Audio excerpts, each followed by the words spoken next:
నాగార్జున సాగర్ ఎడమ కాలువకు నీటిని విడుదల చేయాలని హలియా మిర్యాలగూడ ప్రధాన రహదారిపై సాగర్ ఆయకట్టు రైతులతో మిర్యాలగూడ మాజీ ఎమ్మెల్యే జూలకంటి రంగారెడ్డి ఆధ్వర్యంలో సూరేపల్లి మేజర్ వద్ద ధర్నా నిర్వహించారు. తక్షణమే సాగర్ ఎడమ కాలువకు నీటిని విడుదల చేయాలంటూ రోడ్డుపైన బైఠాయించిన రైతులు సుమారు 15 నిమిషాల పాటు నిలిచిపోయిన వాహనాలు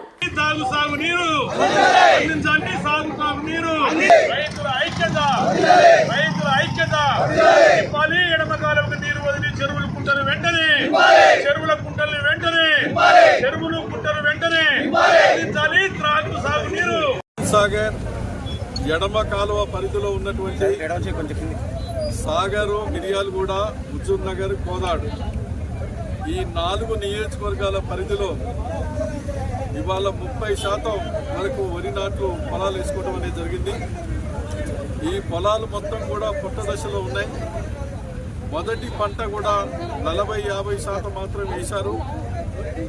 నాగార్జున సాగర్ నీళ్లు మొదటి పంట కూడా ఇవ్వలేనటువంటి పరిస్థితుల్లో రైతులు కొంత నష్టపోయి ఉన్నారు.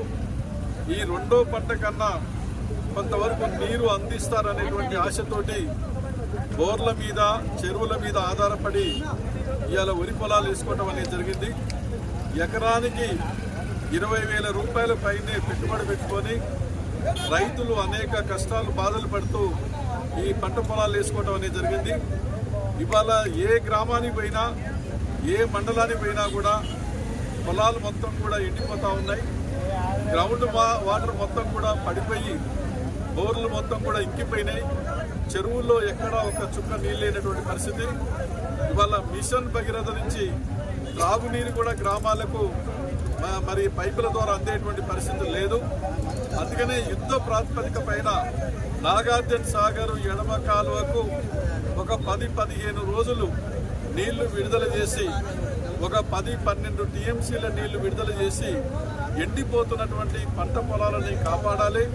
త్రాగునీటి సమస్యను కూడా పరిష్కారం చేయాలని చెప్పి ఇప్పటికే ఇరిగేషన్ మంత్రి గారిని కలిసి మెమోరాండం ఇవ్వడం అనేది జరిగింది. ప్రత్యేకంగా మొన్న ముఖ్యమంత్రి గారికి కూడా ఈ విషయం వారి దృష్టికి తీసుకెళ్లడం అనేది జరిగింది. వారు మాకు చెప్పింది ఏంటంటే, కర్ణాటక ప్రభుత్వం ముఖ్యమంత్రి గారితో మాట్లాడి ఆల్మట్టి డ్యామ్ నుంచి కొన్ని నీళ్లు ఇవ్వమని చెప్పేసి ఆ రకంగా తీసుకొని అందించేటువంటి ప్రయత్నం చేస్తామని చెప్పారు. కానీ ఇంతవరకు ఎలాంటి చర్యలు అనేది చేపట్టలేదు.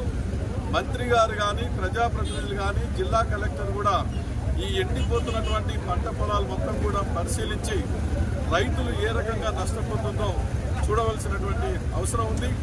అందుకనే ఇప్పటికైనా ముఖ్యమంత్రి గారు, మంత్రి గారు, మన తెలంగాణ ప్రభుత్వం వెంటనే కదిలి మరి కర్ణాటక ప్రభుత్వం మీద ఒత్తిడి తీసుకొచ్చి ఇప్పుడు నాగార్జున సాగర్ ప్రాజెక్టులో కూడా ఇంతకంటే తక్కువ నీళ్లు ఉన్నప్పుడు కూడా మనకు నీళ్లు విడుదల చేసి పంటలు కాపాడేటువంటి చరిత్ర ఉంది.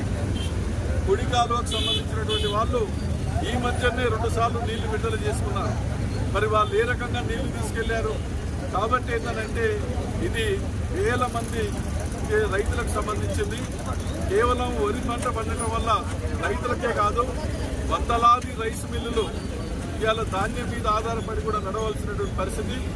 ఇటు రైతులకు నష్టం, ప్రజలకు నష్టం, తర్వాత మిల్లులు మూతపడి కార్మికులకు కూడా ఉపాధి లేనటువంటి పరిస్థితి ఉంటుంది. కాబట్టి వెంటనే ప్రభుత్వం మరి కదిలి మరి ఈ యొక్క సమస్యని పరిష్కారం చేయడానికి మరి నీళ్లు విడుదల చేసి ఇటు పంటలని, రైతుల్ని, ప్రజల్ని కాపాడాలని చెప్పేసి ప్రభుత్వానికి ఈ సందర్భంగా ఇవాళ ఆలియా నిడవనూరు మధ్యలో మరి ఇక్కడ రాస్తారోకో చేస్తూ రైతులు పెద్ద ఎత్తున ఆందోళన చేపట్టడం అనేది జరుగుతూ ఉన్నది. వేల మంది రైతులు రేపటి నుంచి రోడ్ల మీదకి వచ్చి కూడా ఆందోళన చేయవలసిన పరిస్థితి ఉంటుంది. అవసరమైతే హైదరాబాదు లేకపోతే నాగార్జున సాగర్ వేల మంది కదలటానికి కూడా రైతాంగం సిద్ధమవుతా ఉన్నారు. రైతుల బాధలు, ప్రజల బాధల్ని అర్థం చేసుకొని వెంటనే నీళ్ళు ఇచ్చి పంటల్ని కాపాడాలి, ప్రజల్ని ఆదుకోవాలని విజ్ఞప్తి చేస్తా ఉన్నాం.